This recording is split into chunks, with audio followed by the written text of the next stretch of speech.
Perci, burung merak yang bahagia. Dongeng anak-anak yang mempesona ini merupakan fantasi magis dengan pelajaran hidup yang berharga. Jadi ingatlah, itu semua hanya dongeng dan nikmati kisahnya dengan bimbingan orang tua. Alkisah, di sebuah taman yang penuh warna, hiduplah seekor burung merak bernama Perci. Perci memiliki bulu yang indah.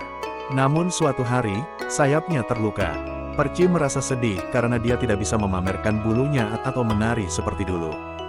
Dia duduk sendirian, merasa sedikit kesepian. Kemudian, teman-teman hewan Perci menyadari kesedihannya.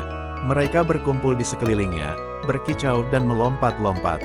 Seekor burung hantu tua yang bijak berkata, "Jangan khawatir, Perci. Kami akan membantumu merasa lebih baik." Teman-teman Perci membawakan daun-daun lembut untuk beristirahat dan buah beri yang lezat untuk dimakan. Mereka tetap berada di sisinya, menemaninya. Hari-hari berlalu, dan sayap Perci mulai pulih. Dengan perhatian teman-temannya, ia merasa lebih kuat dan bahagia. Di suatu pagi yang cerah, Perci memutuskan untuk mencoba membentangkan bulu-bulunya lagi.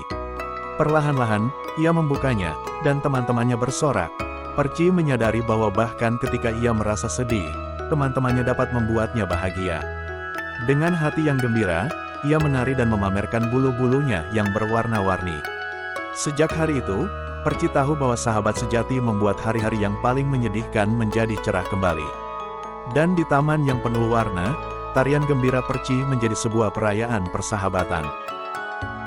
Demikianlah kisah Perci, burung merak yang bahagia. Nantikan cerita berikutnya yang lebih seru. Untuk itu jangan lupa klik tombol like, share dan subscribe, agar tidak ketinggalan video terbaru dari channel Johan Kartun.